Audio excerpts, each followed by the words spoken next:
Simplicity in game design is presenting the player with easy-to-understand concepts to move along the narrative of the game. Good examples of simple games are Super Mario 64, Shadow of the Colossus, Ocarina of Time, Minecraft, Doom, Journey, and even Tetris. The strength of simple presentation is that it is easily understood and creates efficient context for play. I really like this quote, but not for the same reason most people think. Most people read this and think John Carmack doesn't care about story, or that he thinks games should be without them. And a lot of people think that the future of video games as an artistic medium is in how good their stories are.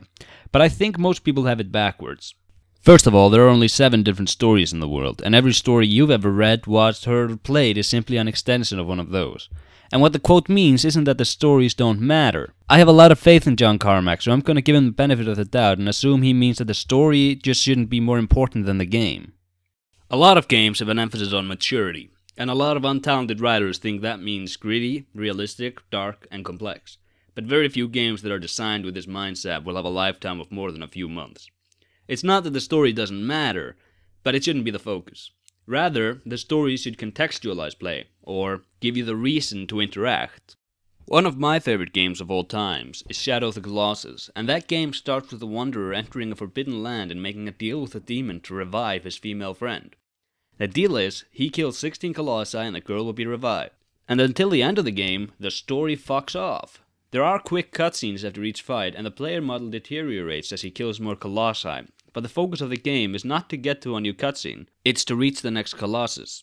Not to hear the next piece of dialogue, but to save the girl, and the game is structured in a way that you understand completely what is going on at all times, but you are never hit over the head with it. They keep the story simple and let you play the game. And the game is actually pretty mature. The driving force of the entire thing is love, and that's all you need. I'm not going to spoil the game, as I think everyone on Earth should play through it at least once, but rest assured, the lack of complexity does not weaken the game. Hell, it's easily my favorite story. So what gives, right?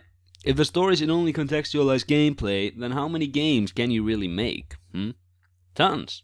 But you have to make reservations to play to the strengths of this medium. Don't do a player-controlled camera if you want to do a story, because then you give the player control over the cinematography, and the movement of a camera can say a lot.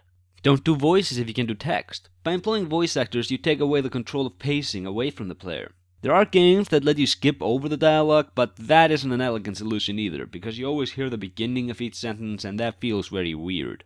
And don't try to go for realism, my god. Final Fantasy VII works because it knows it's a cartoon.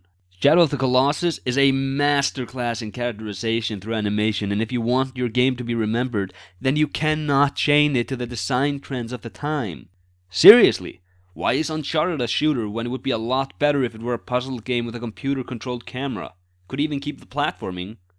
When you gravitate toward the trend, then you abandon longevity. Simplicity is key to longevity. Mario will outlive Halo by 100 years because he is timeless and he is simpler. He wants to rescue the princess from Bowser. Simple motivation, simple dilemma, story shuts up and lets you play it. They say everything you do is in service to either love or fear. If you want to make the character's actions feel right, just find how it links to these 2 core motivating factors. For example, can be simplified into: the letter line encompasses all of the first one, but it doesn't clog up the screen with filler. If we don't need to know about his time in the war, then don't discuss it. If the poverists aren't integral, discard them. Catching on? Motivations can be complex, but they always come from very simple places. Games aren't real life, and they aren't a particularly good way to simulate real life. Simple stuff is where this medium shines, and if you don't believe me, just check out the best games of all time.